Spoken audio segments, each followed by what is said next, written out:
Dieve, skaitau atsiliepimus, komentarus ir liūdna darosi.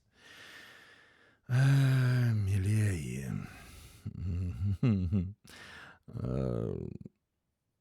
Žodžiu, kažkas įmetė Žakas Fresko, ten moterų teisės, juodaodžių vaikų teisės, o kur vyrų teisės, ir tenai sudėta. Šiaip neblogas tekstas sudėtas, ir vyras turi teisę atsisakyti privalomos karinės tarnybos, ar po skyrybų turi lygias teisės globoti savo vaikus, ar vyro vaidmuo visuomenėje tik dirbti sunkiausias. Žodžiu, toksai neblogas šiaip tekstas, jisai verčiantis susimastyti ir tikrai argumentuotas. Ir merginos. Dar vienas nuskriaustas. Vyrai turi visas teisės, bet jie pareigų nevykdo.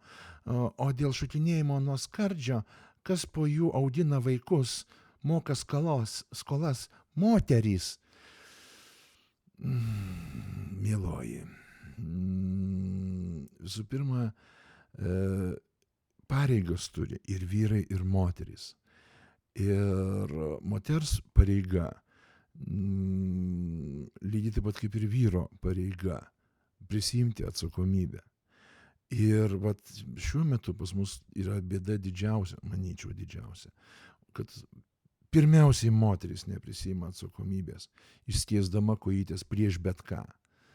Moterys, jūs išrenkat savo vaikui tėvą. O kaip jūs jį išrenkat? Pas ką pimpaliukas tinkamesnis, ar kaip, aš nesuprantu. Ta prasme, nes jeigu jūs rinktumėt vyrą savo vaikui tėvą, kitokiais metodais negu per lovytę, tikrai, aš manyčiau, nestebintų, kad jisai pasikeitė, aš maniau, jisai pasikeis ir bus kitoks.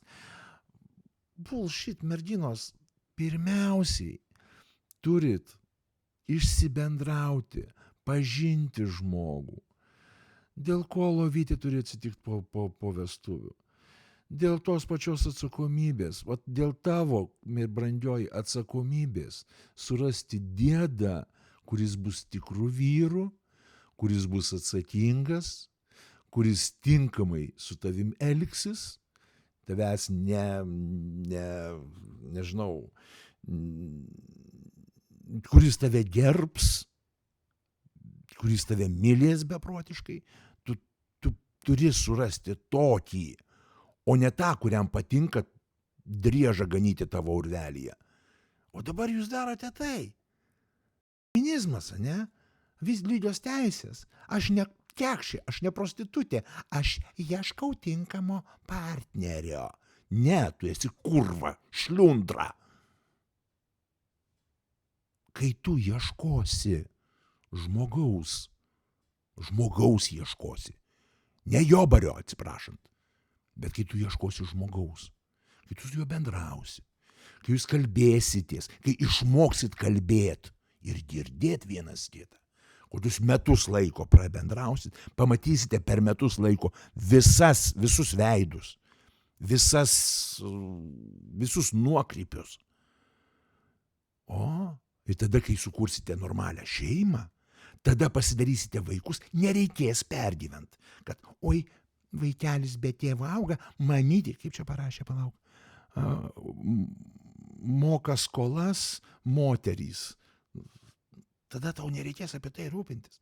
O dabar susiranda neatsakingus mužikus, kurie muša, paleistuvauja, neištikimi ir kokie vyrai šūdai. Ne, tu susirenki šūdus. Eik, susirask ne šūdą pirmiausiai. Aišku, tam yra sudėtinga iš tikrųjų, nes reikia pirmiausiai, mielos merginos, reikia pirmiausiai pamilt save, gerbt save ir tausot save šeimai. O tai yra sunku, nes populiarioji medija, ką demonstruoja? Einu krušuosi su bet kuo, aš feministė, man viskas galima. Tai tu tą ir turi. vyrai neprisiima atsakomybės. Už ką prisimti atsakomybę? Ar yra už ką prisimti atsakomybę? Ta prasme, mielosios, nejuokaukit. Pirmiausiai, mylėkit save, gerbkit save. Ir nesielkit kaip šliundros. Ir viskas susitvarkys. Nebus tų kvailų postų, kad jis ranką ant manęs pakelia ir jis neištikimas man ir kaip man daryti, kaip man susitvarkyti. Tai jau ant pamatų šūdinų pastatei savo šeimą. Kad namas stovėti galėtų, turi pamatas tvirtas būt. O dabar pamato nėra, stato lūšnas ir paskui, oi, mano lūšnas sugnedo, sugriuvo, padėkit, gelbėkit, visi vyrai kiaulės. Ne, tu tvarte ieškai.